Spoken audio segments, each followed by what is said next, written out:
Bonsoir les amis, je suis Vincent Cerruti, je suis un créateur qui signe au nom de Stienka, S-T-I-E-N-K-A.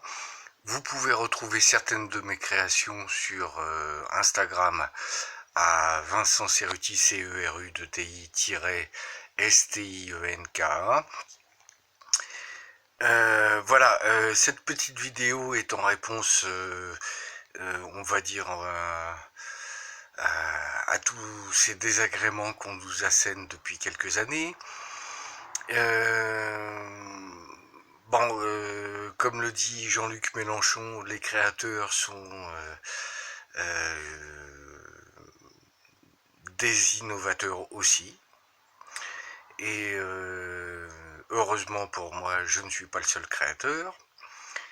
Mais heureusement, j'ai quelques idées à vous proposer, comme par exemple la réappropriation des canaux fluviaux, qui permettrait de régler bon nombre de problèmes d'habitation, de droit au logement, de salubrité pour les logements, de réappropriation des terres agricoles, et ça veut dire la possibilité de faire des scopes pour ne pas attendre qu'une loi XY soit votée pour interdire des pesticides tueurs d'abeilles. On n'a plus le temps pour ça, c'est plus possible. Donc, je pars du principe que, comment vous dire, qu'on a la possibilité de faire autrement, qu'on a la possibilité de se réapproprier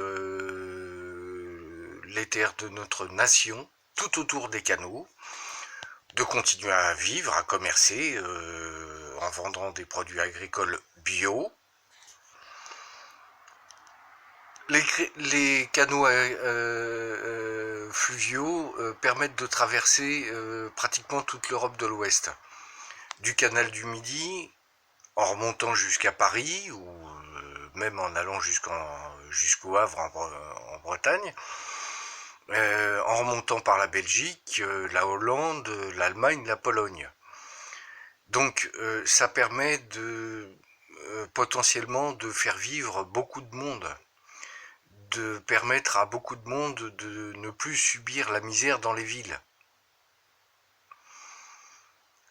À partir du moment où on se réapproprie le système des canaux dans son entier. Pas seulement des péniches qui convoient du minerai, des charbons, des machins, des conneries, des bagnoles, des containers. Ça, c'est l'industrie qui nous l'a imposé comme ça. Mais jusqu'à maintenant, ce sont les touristes qui ont permis à ce que les canaux, par exemple en Bourgogne, continuent à être entretenus. Donc c'est un gâchis qu'on ne peut plus se permettre.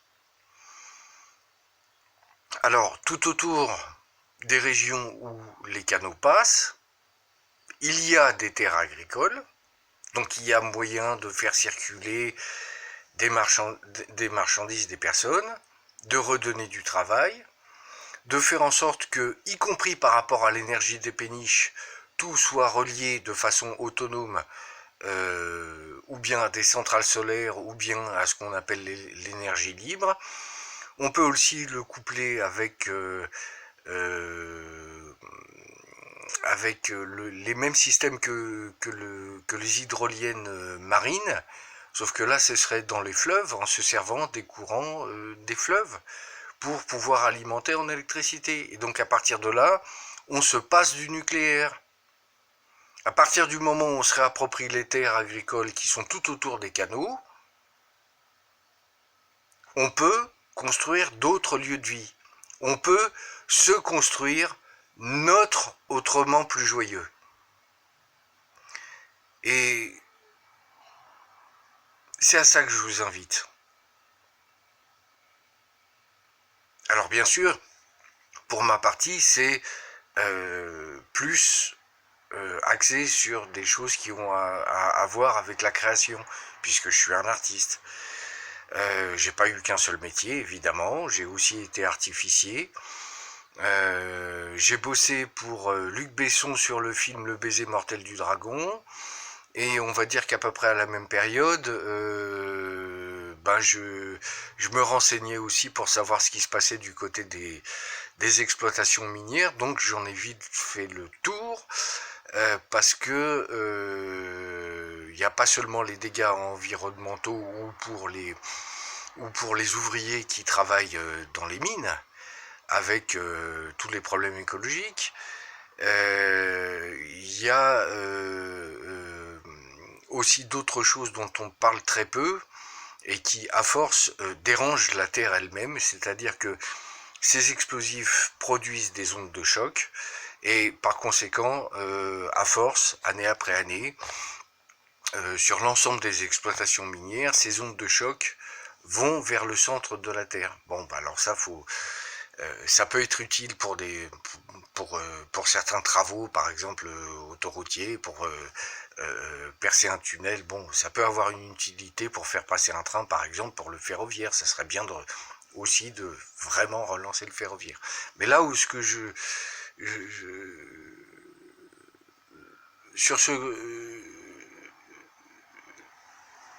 la matière qui m'intéresse maintenant, ce sur quoi je voulais insister, c'est la reprise en main des canaux pour pouvoir sortir les gens de la misère des villes, résoudre les problèmes de logement, parce que de toute façon, rien ne bougera dans les villes par rapport à ces propriétaires qui préfèrent louer pour des bureaux, même ne pas louer et laisser les gens dans l'horreur. Donc tout ça, on l'a vu depuis des années, c'est un système qui est pensé, qui est entretenu, au même titre que les services sociaux en Angleterre retirent les enfants des pauvres au prétexte qu'ils sont pauvres. Depuis les lois Sarkozy de 2006, expliquées par Mireille Delmas-Marty dans sa chaire Liberté et Sûreté au Collège de France, il y a un certain nombre de lois qui ont été votées, qui ont été aggravées depuis 2006 évidemment, et qui permettent au système Macron aujourd'hui d'être en place.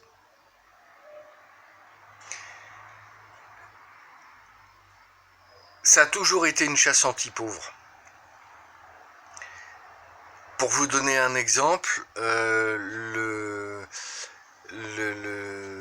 changement de population à Paris, qui s'est produit entre les années 70 et le début des années 80 avec l'arrivée de Chirac à la mairie de Paris, a produit une chose, c'est que la masse ouvrière qui ne votait pas pour la droite, qui était issue de partout et d'ailleurs, qui était concentrée surtout dans les quartiers centraux de Paris, qui était une masse ouvrière,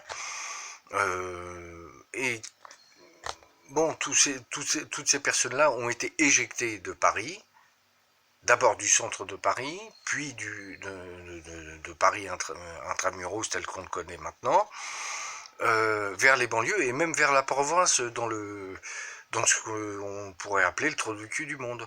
Parce que ça dérange, faut pas les voir. Voilà. Donc depuis toutes ces années, c'est la misère qui a gangréné notre nation. C'est l'isolement, c'est la misère, c'est l'exclusion, c'est un système. C'est un système qui est pensé et qui est calqué sur le descriptif de feu monsieur Edmond Vermeil, que vous pouvez lire ou relire dans Études de l'économie allemande de 1918 à 1933, qui vous décrit par le menu de quelle façon le grand capital allemand de l'époque a imposé la désindustrialisation et la misère pour mieux rediriger vers le fascisme. Aujourd'hui, on assiste à une répétition de tout ça. Aujourd'hui, dans toute l'Europe, le fascisme remonte avec les mêmes causes. Et pourtant, ça a été décrit. Voilà. Donc, plutôt que de rester à subir ces choses-là qu'on nous assène, je propose à qui veut,